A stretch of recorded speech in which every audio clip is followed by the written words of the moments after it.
ఊరిని ముంపు గ్రామంగా చేయాలి. మా మహిళలందరూ కోరుకునేది ఇదే. దశల వారీగా తీసుకోవడము ఇది ఆ ఎమ్మెల్యే గారు ప్రకటన చేయడం అది కరెక్ట్ కాదు.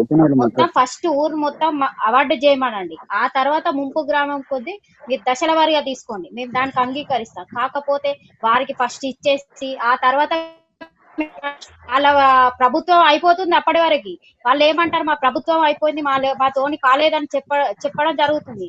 అందుకని మాకు ఫస్ట్ ఏం చేస్తారంటే అవార్డు చేయండి, అవార్డు చేసిన తర్వాత మీరు ఏమైనా చేయండి, మీ పనులు చేసుకోండి, మేము అడ్డుపడం.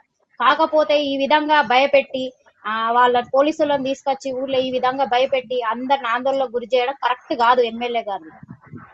అంటే ఇప్పుడు మీరు అంటున్నది కొంతమందికి రావడము వల్ల ఇంకా రానున్న రోజుల్లో మిగతా వారికి రాదనే ఒక ఆందోళన మీలో ఉందా, లేదంటే ఇస్తే అందరికి ఒక్కసారి కానీ కొంతమందికి ఇవ్వడం వల్ల ఈ ప్రాసెస్ ఇక్కడనే ఆగిపోయి తర్వాత ఈ ముంపు గ్రామం కింద గుర్తించబడదు అనే ఒక ఆందోళనలో మీరు ఈ నిరసన కార్యక్రమాలు చూపండి? అవును కదండి, కరెక్టే కదా. ఇప్పుడు ఎమ్మెల్యే గారు వచ్చిన నెల రోజులకే చేస్తా అని చెప్పారు, ఇప్పటి వరకు మా ఊర్లోకి రాలేదు.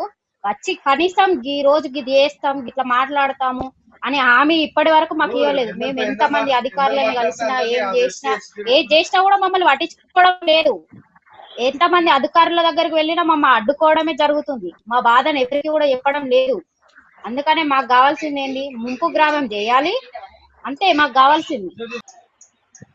ఆ 30 మందికి పరిహారం ఇప్పించి ఎమ్మెల్యే గారి తరపున కాంగ్రెస్ పార్టీ సభ్యుడు అయినా కూడా ఆ 30 మందికి ఇప్పించి మన ప్రభుత్వం తరపున మనం ఏదో న్యాయం చేసినామని చెప్పుకోవడానికి వాళ్ళ 30 మంది తరపునే ఉన్నాడు సర్పంచ్. మేము అడిగినాము సర్పంచ్ గారిని, మాకు ఇట్లా ఎమ్మెల్యే గారి తరపున అందరికి ముంపు గ్రామంగా ప్రకటించమని అడిగితే ఆయన ఎక్కడ ఏ అధికారులను కలిసినా ఎక్కడికి వెళ్ళినా మాతో రాడు, మాకు చెప్పాడు. కనీసం ఇట్లా సర్వేకి వచ్చినప్పుడు కూడా మాకు కనీసం ఊర్లో చాటింపు చేయడము చెప్పడము ఏది అంటూ ఉండదు. తన సొంత నిర్ణయం తనే తీసుకుంటాడు. మహిళా సర్పంచ్ కదా మీ గ్రామ సర్పంచ్? అవును, మహిళా సర్పంచ్ బాబా లక్ష్మి. మీరు ఇప్పుడు మీరు మాట్లాడుతున్న వాళ్ళ భర్త గురించా? అవును, బాబా లక్ష్మి అనేటామె ఏది కూడా మాట్లాడది, సర్పంచ్ గా ఉన్నది. కాకపోతే వాళ్ళ భర్తనే ఇదంతా చేస్తా ఉంటాడు. ఆ బాబాలక్ష్మి అనేటామె ఇప్పటి వరకు ఇన్ని గ్రామ సభ జరిగినా ఎప్పుడు కూడా ఆమె మాట్లాడలేదు. ఇప్పుడు ప్రెస్ ముందుకు వెళ్ళి ఆమె మాట్లాడుతుంది, వీళ్ళు ఇట్లా చేస్తున్నారు, వీళ్ళ ఊళ్ళో అట్లా ఉన్నారు అని చెప్పేసి మాట్లాడుతుంది. ఎప్పుడు కూడా మా గ్రామ సభలలో ఆమె ఎప్పుడు మాట్లాడలేదు. మేము ఇంతమంది మహిళలము ఎప్పుడు ఎవరితోని కనీసం మాట్లాడిన ఆచూకీ లేదు ఆమెది. గ్రామ సర్పంచ్ ఎప్పుడు కూడా ఆ 30 ఇళ్ల తరపునే ఉన్నాడు. మేము ఎప్పుడు అడిగినా కూడా మా ఎంబడి రాడు, మాట్లాడాడు. ఏమన్నంటే నేను కల్పిస్తా, నేను టైం తీసుకుంటా, ఎమ్మెల్యే గారితో మాట్లాడతా, నేను వచ్చేలాగా చేస్తా, అసెంబ్లీలో మాట్లాడిరు, మేము చేస్తా ఉంటాము, ఇదే చెప్తాడు. కానీ ఆయన ఏం చేయడం లేదు. అందుకని మేము ముందు అడిగేస్తే ఈ రోజు డిబేట్ లేక ఆయన ఇన్వాల్వ్ చేద్దాం ట్రై చేశాను, కానీ అందుబాటులో లేదు ఆయన. అంత స్పందన రాలేదు. మరి ఎందుకు రాలేదు, ఏం మాట్లాడుకున్నా. కానీ ఇప్పుడు మీరంతా కలిసి ఇప్పుడు మీ సర్పంచ్ ఏదైతే మీరు మీ గ్రామానికి సంబంధించిన సర్పంచ్ మీరు అందరూ ఓట్లేస్తేనే గెలిచారు కదా, మరి కొంతమందికి మద్దతు పలకడం అనేది ఒక ఆలోచించాల్సిన విషయం. మీరు ఈ ఆందోళన ఎట్లా చేయబోతున్నారు? మీరు గ్రామ పంచాయత్ దగ్గర చేస్తున్నారా, ఎమ్మెల్యే గారి దగ్గర చేయబోతున్నారా, లేకుంటే మీ కార్యాచరణ ఉండబోతుంది? మీకు ఆల్రెడీ వేరే రాజకీయ పక్షాల తరఫున కూడా కొంతమంది మద్దతు పలుకుతున్న నేపథ్యంలో మీకు స్వయంగా మాజీ శాసనసభ్యులు నిన్న కూడా మీ అక్కడికి ఆందోళన దగ్గర రావడం జరిగింది. మీరు ఇంకా ఎలాంటి మద్దతు కూరగట్టుకోబోతున్నారు? అధికారులు ఏమంటున్నారు? జిల్లా కలెక్టర్కి ఏమైనా ఫిర్యాదు చేశారు ఈ అంశం మీద? మాకు ఏ అధికారులు ఇంకా ఏ సమాధానం రాలేదు. మాకు ఈ రోజు 3వ రోజు స్టార్ట్ అయ్యి మాది 3వ రోజు స్టార్ట్ అయింది. నిన్న రవిశంకర్ గారును జైపాల్ రెడ్డి గారు వాళ్ళు వచ్చి మద్దతు ఇచ్చారు. ఈ పోరాటం అనేది ఇక్కడితో ఆగిపోదు. వాళ్ళ పైన పెట్టిన కేసులకు సమాధానం లేదు. పోలీసుల దగ్గరికి వెళ్తే ఏం చెప్తున్నారు, వాళ్ళ పైన కేసు కాలేదు, వాళ్ళని మేము వెళ్ళమని చెప్పలేదు, వాళ్ళని రమ్మనండి, వాళ్ళు ఎక్కడున్నా చెప్పండి అని చెప్పేసి చెప్తున్నారు. కాకపోతే కేసు అయింది, అది ఆల్రెడీ కేసులో ఉంది. మేము ఎక్కడికి వెళ్ళినా సమాధానం లేదు. కనీసం ఎమ్మెల్యే గారు మాకు ఏం సమాధానం కూడా ఇప్పటి వరకు కూడా, మేము ఇంత బాధపడుతున్నా అక్క చెల్లెళ్ళు అన్నదమ్ములు అని చెప్తున్నారు కదా, కనీసం ఏ సమాధానం కూడా వాళ్ళ దగ్గర నుండి మాకు రాలేదు ఇప్పటి వరకు కూడా. వేరే పార్టీ నాయకులు వచ్చి మాకు మద్దతుగా ఉంటున్నారు కానీ వాళ్ళు మాత్రం ఎమ్మెల్యే గారు మాత్రం మాకు మద్దతు ఇవ్వడం లేదు. ఇచ్చిన హామీ మాత్రం నెరవేర్చుకోమని చెప్తున్నాం. మేము ఇప్పటికైనా కూడా మేము అడిగిన మా ముంపు గ్రామం చేయమని, వాళ్ళ పైన పెట్టిన కేసులు ఎత్తేయమని చెప్తున్నా.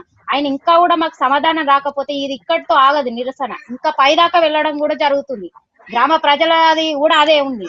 ఇది ఎక్కడికైతే అక్కడికే ముందు పడ్డాం మనం, ఇంకెక్కడికైనా పర్లేదు, ఎక్కడికైనా వెళ్ళగలుగుతాం. మన గ్రామ సభ లోపల 16 తారీఖు నాడు ఏది మన ఆర్డీఓ గారు, మన ఎల్సీసీ గారు, అడిషనల్ ఎమ్మెల్యే మన ప్రతి ఒక్కరు వాళ్ళు వచ్చారు సార్, అధికారులు అందరూ వచ్చారు. ఏది మన ప్రజాభిప్రాయ సేకరణ చేస్తామని వచ్చారు సార్ గ్రామ పంచాయతీకి. ప్రజాభిప్రాయ సేకరణ లోపల గ్రామం మొత్తం ఏకదాటిగా మా నారాయణపూర్ గ్రామాన్ని ముంపు గ్రామంగా తీసుకోమని చెప్పి ఏకదాటిగా మొత్తం ప్రజలందరూ కలిసి ఒకటే విషయం చెప్పారు. ఈ విషయం లోపల ప్రజాభిప్రాయ సేకరణ లోపల వచ్చిన విషయానికి సంబంధం ఏం లేదు, దాని మీద మాకు ఎలాంటి రిపోర్ట్ లేదు, మాకు ఎలాంటి స్పందన లేదు. తర్వాత వాళ్ళు ఇష్టానుసారంగా రాసుకోవడం, మేము పోయినాం గ్రామ పంచాయతీకి పోయినాం, ప్రజాభిప్రాయ సేకరణ లోపల అందరూ ఒకే అనుకుని వాళ్ళు సంతకం పెట్టుకుని వాళ్ళు ఇష్టం వచ్చినట్టు మాట్లాడుతారు. ఇక దాని తర్వాత మళ్ళీ 2 రోజులకే ఏమైందంటే పండుగ రోజుల మొన్న మేబీ పండుగ రోజుల అంతా సర్వేర్లు వచ్చారు సార్ ఊర్లకు. ప్రజలు మొత్తం భయాందోళన గురై ఈ వచ్చిన సర్వేలను అడ్డుకొని మీకు మాకు తెలియకుండా నారాయణపూర్ గ్రామానికి ఇన్ఫర్మేషన్ లేకుండా మీరు ఎట్లా వచ్చారని చెప్పి గ్రామ ప్రజలందరం అడ్డం తిరిగింది.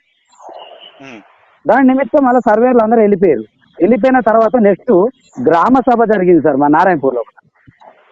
ఆ ప్రత్యేకమైన విషయం, గ్రామ సభ జరిగిన రోజు గ్రామ సభ లోపల మేము ఒక గ్రామ ప్రౌఢినిగా మాకు గ్రామ సభ లోపల మాట్లాడుకునే హక్కున్నా లేదా సార్, ఆ గ్రామ సభ లోపల మేము అందరం మాట్లాడినాం. మాకు ఈ ఊరి లోపలికి ఎలాంటి అధికారం వచ్చినా గ్రామానికి మాత్రం ఇన్ఫర్మేషన్ ఉండాలి ఫస్ట్.